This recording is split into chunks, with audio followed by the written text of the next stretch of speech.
Hello, this is Harry Paden. I am the host of Paden's Pulpit.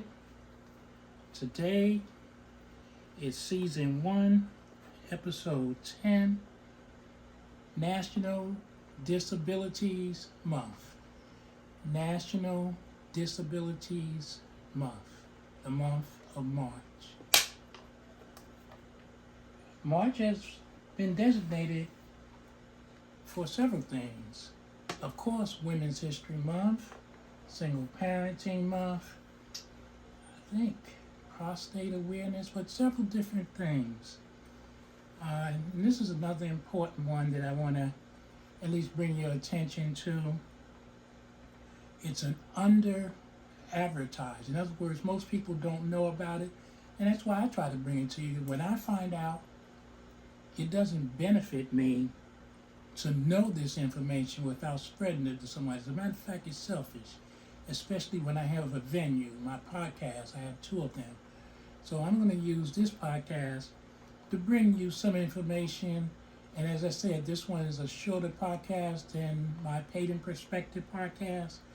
So you have to do a lot of the research after I give you some tips on doing the research. So let me start. February 1987, then President Ronald Reagan, he officially declared proclamation, and the number of the proclamation is 5613, which made March National Disability Awareness Month.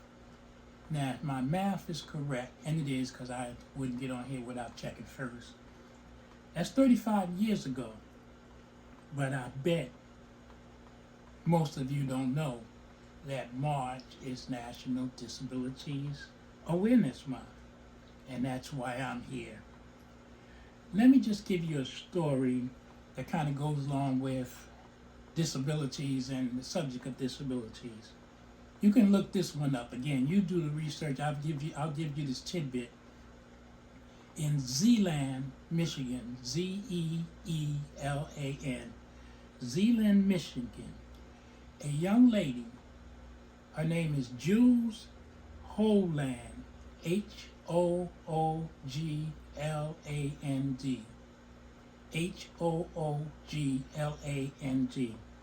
She's a junior at Zeeland East High School in Michigan. Guess what? She's a member of the school's basketball team. I said, okay, so what? Women are part of basketball, girls, women, young ladies. But Jules is blind. Jules is blind. That means that, the normal sight, what's considered normal, like you and possibly me and you have to be able to see, set our shot. I was pretty good, back in the day. Sorry. I cracked myself up. But she is completely blind. That means it's not that she sees shadows. She is completely blind. She cannot see. Well, the team still let her play on the basketball team. Certainly, she has a disablement, which means she can't do like many of us can, dribble down the court, because, you just tend to need your eyes for a lot of that stuff. Well, she's on the team. She's a member of the team. But to make sure she was a participatory member of the team, she played in the last game of the season. Special kudos to Zeeland East High School. 2,500 people was in a packed gymnasium, and it went completely solid. Why? So that Jules, could listen for the tapping on the rim, so that she would know where to aim her free throw shot. Look up this information and you'll see the picture. It was a long stick, and the person who did it tapped. So Jules was able to, determine where that tapping was coming from to aim her shot. And guess what? You'll see it.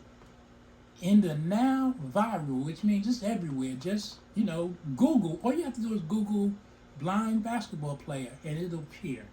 Very recent. Jules is seen, the woman is banging, and Jules, like all basketball players, lines up to what she's hearing because that's how she's going to take the shot. And guess what? She sank the ball on the first shot to a screaming wild audience. About to cry.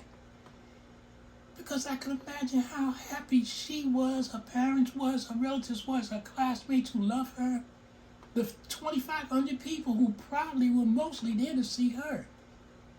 That's what you call a community, backing someone. Jules has a disability, but Jules is not disabled.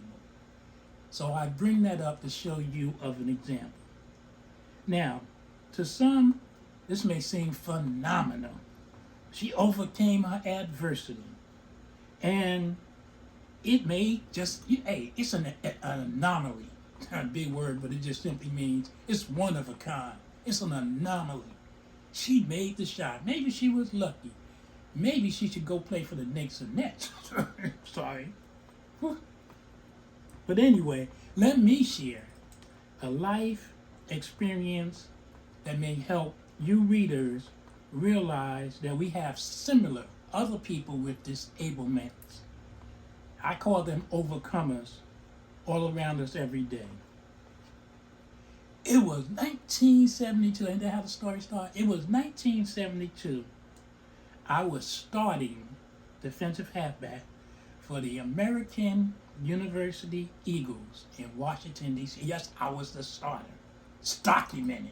I was the sorry. The school is located in suburban Washington, D.C. And one of the teams we played was named, and still is named because it's still there, Gallaudet University, which also is located in Washington. History of Gallaudet. Gallaudet University was founded in 1864 and is a federally funded private university for the education of the deaf and hard of hearing. Now, this is not a brand new school. Gallaudet was originally a grammar school for both deaf and blind students. For more than 150 years, Gallaudet has led advances in the education of the deaf. Now here's something, especially you sports fans and aficionados that know everything. Do you know when the first football huddle, was invented? Here's what it is. You don't know. You don't? Okay. You're lying if you say you know. You might be surprised to know that Gallaudet, they have a football team. That football team has been playing since 1883, and it was started by Coach John B. Hotchkiss. For many, this may be a surprise, but in the game, in the early 1890s, some of you were there. Sorry, I cracked myself up. Gallaudet quarterback Paul Hubbard noticed that the opposition, another deaf school, was stealing his hand signals. You know, they do the hand signal. I wish I had been taught or learned that the hand signals and play calls. So they were doing their hand signals, and unlike today's people where they keep this in front of them and they were stealing it. So the quarterback noticed it. He gathered his teammates, smart man, in a circle behind the football in order to sign in secret. In other words, turned around. You can't see. I got my hands on my arm. You can't see what I'm signing. And thus the football huddle was invented. Now you know that. Act like you thought you knew that before. Anyway,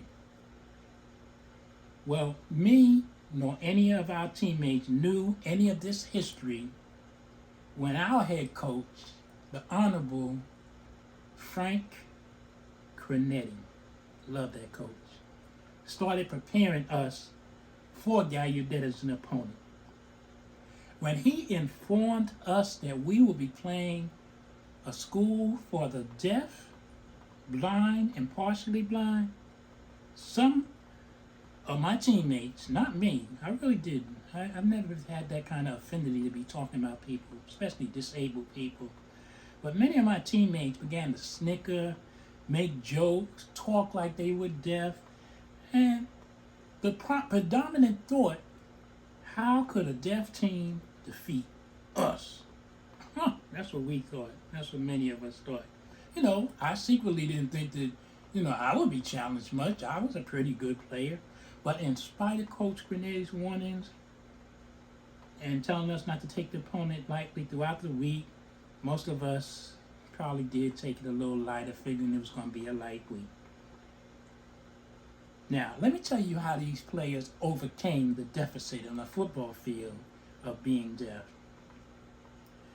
They utilized a huge drum, bigger than any one that you would see in the HBCU. The drum was so huge they had to wheel it on a big cart. Had to be about 6 feet. The drum was huge.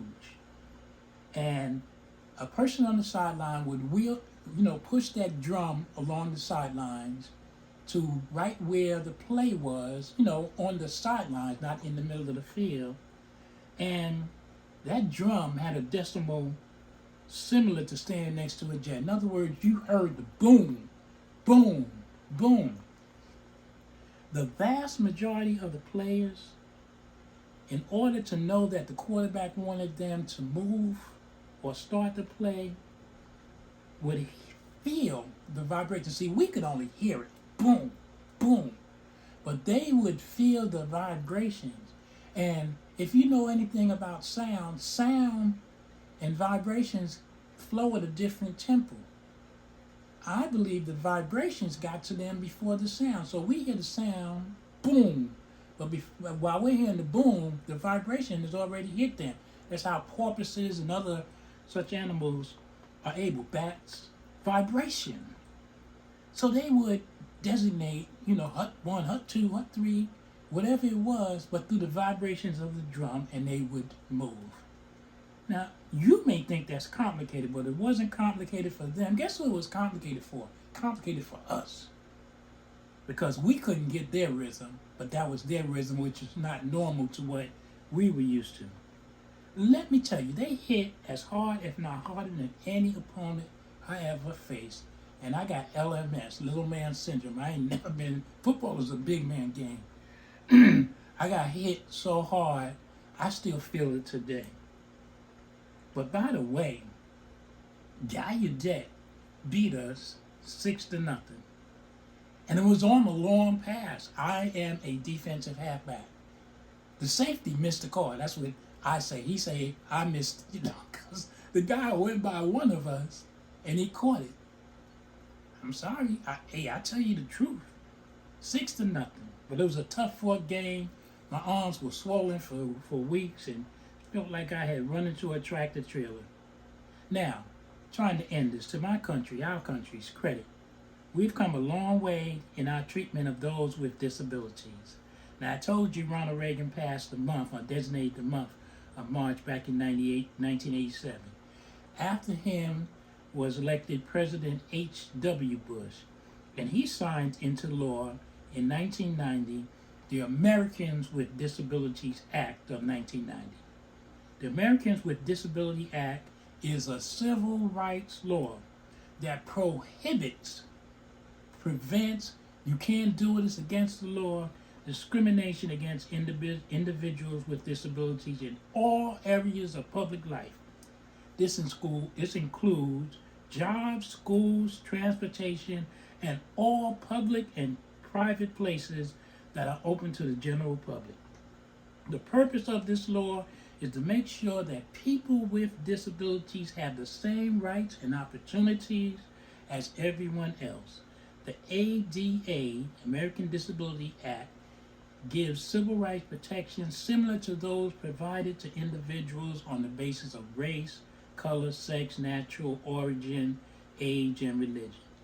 The next time you see a person with a disability, don't stare at them and, like they some kind of outer space monster.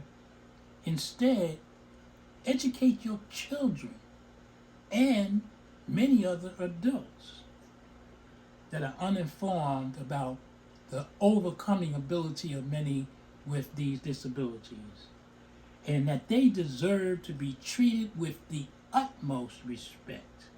They are overcomers.